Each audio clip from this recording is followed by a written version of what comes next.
एक सिंपल सवाल, क्या सिर्फ एनसीईआरटी पढ़कर तुम नीट में 650 प्लस 650 प्लस मार्क्स ला सकते हो?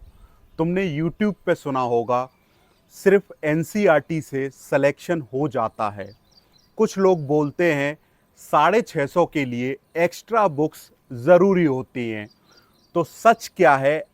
आज मैं तुम्हें एक ऐसी बात बताऊंगा जो तुम्हें शायद किसी ने भी इतनी ऑनेस्टली बताई नहीं होगी, न समझाई होगी।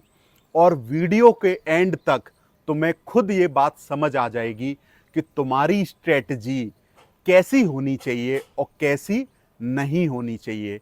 इसलिए वीडियो पूरा देखिए, और अगर अभी तक चैनल को सब्सक्राइब नहीं किया है तो देर मत कीजिए, कर लीजिए।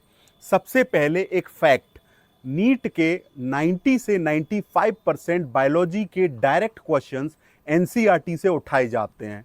और मैं आज ये भी बता देता हूं कि अगर तुम एनसीईआरटी को line by line, her diagram, her flow chart, her table और हर हिडन लाइंस के साथ मास्टर कर लेते हो तो 330 से 340 मार्क्स सिर्फ बायोलॉजी में आपके पक्के हो जाएंगे। लेकिन 650 प्लस 650 प्लस मार्क्स सिर्फ बायोलॉजी से तो आ नहीं सकते भाई। फिजिक्स और केमिस्ट्री के लिए सिर्फ एनसीईआरटी काफी नहीं होती। यहां से शुरू होती है असली कहानी। मैं तुम्हें एक छोटी सी स्टोरी सुनाता हूं मेरे भाई। आज मेरे एक स्टूडेंट ने लास्ट ईयर 2 ड्रॉप लिए थे, लास्ट 2 साल में ड्रॉप किया। उसका पूरा फोकस था एनसीईआरटी पे। उसने एनसीईआरटी की 10 बार रीडिंग कर ली थी, ये आप बात समझो, और हो सकता है ज्यादा भी बार कर ली हो। लेकिन उसने एक मिस्टेक करी, उसने सिर्फ पढ़ना सीखा, एनसीईआरटी को पढ़ना सीखा, अप्लाई करना तो वो भूल ही गया एग्जाम में, ये आप समझो। और रिजल्ट क्या मिला? बायो में 330 मार्क्स आए, लेकिन फिजिक्स और केमिस्ट्री में मिलके 180 भी नहीं बन पाए। मतलब फाइनल स्कोर जो है उसका करीब 510 520 के करीब आया। उसने मुझसे बाद में बोला कि सर, मुझे लगा कि एनसीईआरटी ही सब कुछ होती है, पर मैंने रियलाइज किया कि एनसीईआरटी को मास्टर करना और एनसीईआरटी को एग्जाम में अप्लाई करना दोनों बिल्कुल अलग अलग चीजें हैं। ये बात आप समझो, समझ रहे हो? सिर्फ पढ़ने से सिलेक्शन नहीं होगा नीट में मेरे भाई। तुम्हें एनसीईआरटी को प्रैक्टिस करना होगा, पीवाईक्यू सॉल्व करने होंगे, और प्रॉब्लम सॉल्विंग के थ्रू नीट के पेपर को तोड़ना पड़ेगा। चलो अब सच साफ करते हैं सब्जेक्ट वाइज। देखो, बायोलॉजी 100% बायोलॉजी 100% एनसीईआरटी ओरिएंटेड। अगर तुम्हें हर लाइन, हर हिडन पॉइंट पीवाईक्यू इंटीग्रेटेड किया तो आपके 340 से 350 मार्क्स आसानी से आप ला सकते हो, बन जाएंगे। एक्स्ट्रा बुक्स की आपको बायोलॉजी के लिए कोई जरूरत नहीं है। लेकिन physical chemistry, organic chemistry, inorganic chemistry, इनके लिए NCERT concept, PYQ, coaching level questions जरूरी होते हैं। सिर्फ एनसीईआरटी की रिएक्शंस या फॉर्मूले रट के आप 160 प्लस नहीं ला सकते हो। फिजिक्स सबसे बड़ा ट्रैप है, ये आप भी जानते हो। एनसीईआरटी के थ्योरी से सबसे बेस बन जाता है, लेकिन तुम्हें फिजिक्स के लिए एमसीक्यू, पीवाईक्यू और मॉक टेस्ट के थ्रू मास्टरी करनी ही पड़ेगी। यहां पे फिजिक्स में अगर आपने सिर्फ एनसीईआरटी को बेस बनाया तो आप सिर्फ डिजास्टर की तरफ जाएंगे। तो जो लोग बोलते हैं कि सिर्फ एनसीईआरटी से 650 प्लस, वो तुम्हें आधा सच बताते हैं मेरे भाई। ये बात आप समझो। आपको एचसी वर्मा जैसे क्वेश्चन भी करने चाहिए। सो स्ट्रेटजी आपकी सिंपल होनी चाहिए। एनसीईआरटी को अपनी मेन बुक बनाओ, हर लाइन को अंडरलाइन करो, हर डायग्राम को रीड्रॉ करके देखो, बना के देखो।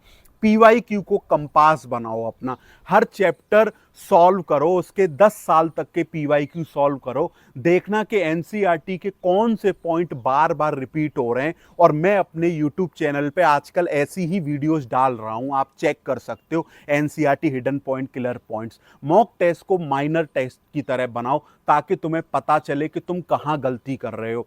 ये 3 चीजें अगर तुम्हें ऑनेस्टली अगर तुमने कर दी ना, तो एनसीईआरटी से तुम्हारा तो 650 का सपना सच बन सकता है, लेकिन सिर्फ एनसीईआरटी टेक्स्ट को रटना, वीडियोस देखना, उससे ये चीजें पॉसिबल नहीं है कि 650 प्लस आ जाएंगे। एक बात तुम्हें शॉक करेगी, ये मैं आपको बता दूं, हर साल नीट में 10-12 क्वेश्चंस ऐसे होते हैं जो एनसीईआरटी में लाइन टू लाइन लिखे होते हैं। आप बिलीव नहीं करोगे, मैं खुद ये चीज बता रहा हूं, लेकिन 80% स्टूडेंट्स उन्हें गलत कर देते हैं। पता है क्यों? क्योंकि उन्होंने एनसीईआरटी को पढ़ा होता है, रीड किया होता है, बट एक्चुअली में समझा नहीं होता है और चीजों को अप्लाई करना वो लोग नहीं जानते हैं। मैं चाहता हूं तुम वो स्टूडेंट बनो जो उन 20% में आ जाओ, जो उन क्वेश्चंस को क्रैक कर पाओ, और वो तभी होगा जब तुम अपने एनसीईआरटी को स्मार्टली ट्रीट करोगे, नॉट ब्लाइंडली ट्रीट करोगे। अंधे मत बनो भाई, अंधविश्वासी मत बनो। तो अब तुम्हारे पास एक आंसर आपके पास है, मिल चुका है कि क्या सिर्फ एनसीईआरटी से 650 प्लस मार्क्स लाना नीट 2026 में पॉसिबल है? हां, लेकिन सिर्फ तब जब तुम एनसीईआरटी को लर्निंग की किताब नहीं बल्कि वेपन बना लोगे अपना।